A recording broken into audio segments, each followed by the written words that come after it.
Do you want to plan for success or just use your planner? Or how about use your planner and plan for success? Or are you just popping on to see how I use my planner? Well, I love planners, and I'm going to show you the top 7 rules I have for my planning and my planner so that I can plan for success. My name is Jamie with gettingcrafty.net. On this Wildcard Wednesday, I'm going to show you how to use the new planner I just picked up. It's a 5-year planner and I love it. I also use my to-do list and I'm going to show you how. I am a mom of 6 with 4 that I homeschool. I also teach a homeschooling 10th grade class every single week. I also work from home, and not only do I work from home, I plan for success. I'm the top 1% of what I do in the world, number 225 out of 60,000 worldwide demonstrators. I love it, but I wouldn't be here without my planner. So I'd love to share with you. Oh, we also have a goat farm and 2 dogs. If I didn't have my planner, all of it would fall to the ground. So join me as we go ahead and create with my planner right now on today's Wildcard Wednesday. I'm going to show you, and in the description below, you can find links to the planner and all the goodness of what I ordered. And I would love to share it with you now. Let's go ahead and create and plan for some success. Okay, so I have 8 top rules for how to use your planner and how to dive in and schedule some success. So first of all, start with a planner that's right for you. You might have a daily, weekly, monthly, or a combination of any of those systems that works for you. I'm not going to tell you one is better than another. I just want you to look around and see what works for you. There has been years where I've had 2 or 3 different kinds of planners going at once until I narrowed it down to the one I tended to lean towards. And for me, that's this monthly planner. It's a 5-year planner because if I show you my current planner right now, actually I'll show you this one first. I have a little cheat system. So I like to use these Papermate Flare pens because they don't bleed through the page. I have really discovered that the bleeding through the page drives me bonkers. It's distracting to me, honestly, and I have a little bit of ADHD. I don't need to be distracted. So my family is my top priority in all things, then homeschooling, then my business, and everything else will fall in suit afterwards. I love to look at the year in advance. I like to look and see, and this page here, I will go through all of the holidays in 2021 and I will circle them in probably the appropriate color. This is my new planner and I love it. I want to say, I'm addicted to magnets. You'll see that. I have these magnet bookmarks. I'm addicted to Post-it notes and sticky notes, and I'm addicted to tabs. So I use little tabs all the time. I mark things that I need to come back to. They come in these big packs. They're very inexpensive, and they make me happy. And I try to color coordinate them with the different stuff of what I'm working on. So here is my new planner. It's shiny. It's ready for me to start transferring data from my old planner. So I thought I'll take a second to show you my old planner. This is my old planner that was just changed this year. I love a good birthday log, and I love to note what's important through the year. But you can see that I extensively use my planners. I have found actually that the stickers are quite distracting, so we're going to go into that in a little bit. I check my planner every single day, week, and month. So I'm going to go through there, and you can see where I introduced colors, and it just was too much for me. They bleed through. It's a bit much. If things get changed, then I'm kind of stuck with this gigantic blob of color. And so you can see I really use planner magnets to hold my pages open, to really show me what's coming up, and I like to plan for my success. Rule number 2, making sure that you check it daily, weekly, and monthly. Checking your planner daily, weekly, and monthly will give you an opportunity to refresh a couple of things. So I do a lot of reminders on my iPhones. I have a to-do list I carry with me at all times, as well as note-taking. We're going to go into that in just a second. So in order to check it daily, I like to check mine before I go to bed. So before I go to bed every night, I check to see what's on my list for the next day. Then I wake up, I get my dogs going, and I check to see what's going to go on again. Why? For me, when I put those thoughts to bed, I can rest assured that they've written down. And if there's anything else that I forgot to add, my time is to do it that night before. Then I check my planner weekly to look ahead and see what is coming. So every single Saturday and Sunday, I stop and I lay out my to-do lists for the week and I reference that with my planner. And I check it monthly. I like to plan every month in advance. I like to look to see what's coming up, even though I already filled it in, just to make sure. That there is rule number 2. Rule number 3 is my to-do list. My to-do list is my baby. Why? Because I live by it. I have converted to the disc system for my to-do list. I have a couple different books for this very purpose. This was the one that belongs in my purse. So I carry this with me at all times. It's basically my baby Bible of what to do. So the first half of this, I heavily invest in Post-it notes, sticky notes to help me to keep things up there. It helps me to note things. And I keep a to-do list in the front half. Then I keep in the back some notes. Note taking is really important to me. My brain is busy all the time. So what I like to do is write down some different things I might be working on or projects that are upcoming. And if I have one book to do all of that, then I can find it and not lose it. Well, mostly not lose it.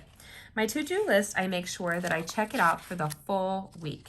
So I go ahead and I do the whole week and I try to prioritize what is hardest first, what is the most important first, and I tackle those things where they sit before me. Then everything else is pretty easy. I have a multiple system of those discs systems. So I have this one here, it's shiny, it's on my desk at all times. And this is for different training and work that I'm doing. It's my customer lists, training for my teams, you name it. It's stuff that I'm working on, people I'm talking to, that I talk to on the regular.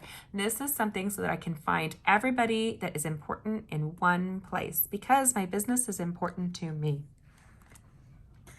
Rule number 4 is to take your to-do list with you at all times and to set reminders on your iPhone. That actually goes into rule number 5. My iPhone is important to me. I've had it crash though, so that's why I have a 2-part system. Repeat after me. Write it down and set reminders. Because the reminders will set a little chime on my phone, and it's one of those things that I see on the regular. I set reminders of where to pick my kids up or meetings that I have, etc. And then it is not only in my planner and on my to-do list, it is something else that's timely also. It sets up usually about an hour before I have to do that event because I will lose all track of time, especially nowadays. I don't know about you, but that's my story and I'm sticking to it. Keep it simple, Stamper. So we're gonna go over what I didn't like about my old planner. So my old planner was too busy. It's too much color and distraction here.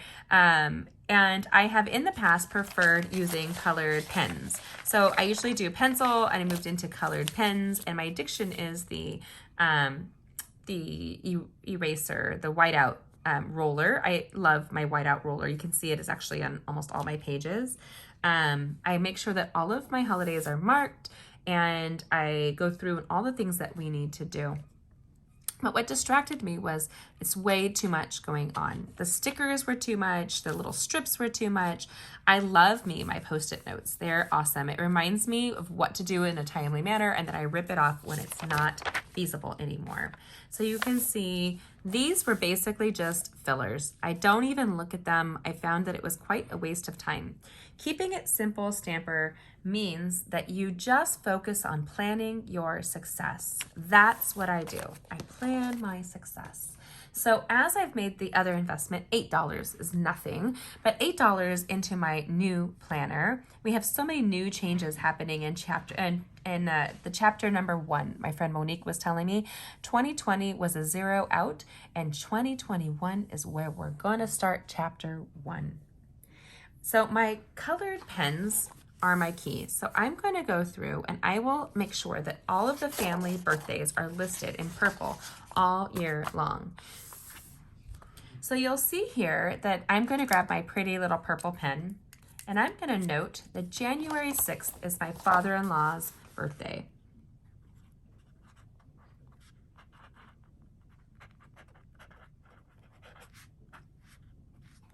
Boom.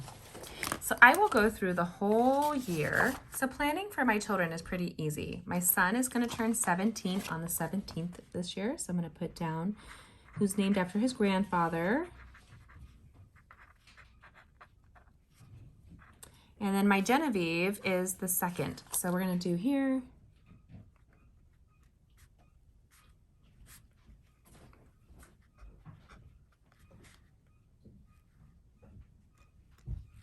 And then I'm going to go through and do all of my family's birthdays really quickly.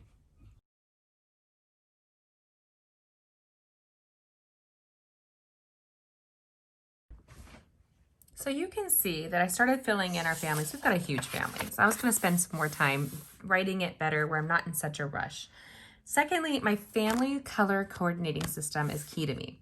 Not only do I use the Papermate Flare pens, I love them, and I love my cheat sheet because I often forget. I also carry around one of these. When I was a kid, everybody nowadays wants an iPhone. I wanted this. I wanted one of these really fancy pens that had all the colors.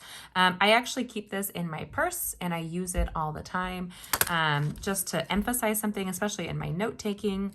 I love to have a beautiful graphite designer pencil in my purse and in my planner, and I love a good sparkle pen. So you'll see that I always have a sparkle pen around, just like so. So you can see I usually keep this one in my notes. I had to pull it out real quick because the sparkle pen I was just using, oh, it's right next to me. Ha! I always feel like if you're going to write, you should write with something pretty. So I like to plan for success. I plan out my business year, and I use a pencil for that specifically initially. The first 3 to 6 months, I schedule it pretty hardcore in a pen. The first 3 months, the 3 months after that, for the rest of the year, I use a pencil just in case life changes, which it does. So I'm going to go through and mark the whole year full of birthdays, putting my family as a priority, putting our homeschool co-op information in as well, and then planning out with my whole thing for my business. 8 rules to using your planner. Oh, there's more, I'm sure, ones that you can come up with, but I'm going to go over them with you really quickly. Pick a planner that's right for you. Go ahead. There's no judgment. You might get a planner that somebody else is using and it's so pretty, but I don't have that kind of time. So instead, I pick something that's useful for me to plan success and plan for my family. Check your planner daily, weekly, and monthly. Go ahead, use your iPhone, set up some reminders so that you can check what you're going to have happening ahead of you. You never know, life's going to throw you a curveball, so you might need to know what's ahead of the game. And the more you refresh yourself, the better. Use your to-do list for daily and weekly planning. I like to put a planner, and if it needs to be done that day, I might use a Post-it note or another sheet of paper just so that that day's to-do list gets done, or even transfer that to my iPhone on a note so that I can go ahead and check them off as I go. Use your notes and to-do lists at all times. I don't know about you, but I forget everything. So rule number 4 that's encouraged is take notes with you everywhere you go. Why? Because you're going to forget things, and then I hate beating myself up for things that I've forgotten.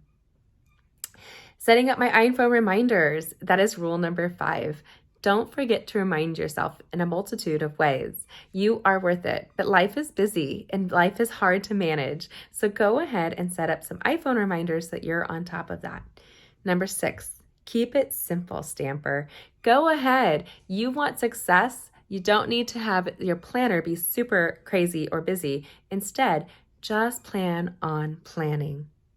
Rule number 7, I encourage you to use colored pens in a system that you design. I create the cheat sheet inside of my planner so I can remember, so that I don't forget what color I'm doing for the whole year. And then schedule your priorities. Again, for me, I start with my family, and then I go into homeschooling, then I go into work, and then we have our goats. And yes, we have to plan out our goats. We deliver goats every year, baby goats. But schedule it in a variety of ways and put your priorities first. Schedule you time. That's important. I hope that this little review of planners and how I like to use your planners has inspired you to go ahead and plan some of your own success. If you have any questions or comments, comment below. Let me know what planner you use. I would love to know. Don't forget to subscribe and hit the bell. Today's Wildcard Wednesday is easy and fun, and it's a great way to start now in 2020 before we go into 2021. Thanks so much for joining me. Hit that bell and check out these next kinds of things that I have for my Wildcard Wednesday and upcoming classes that you can join online virtually right here.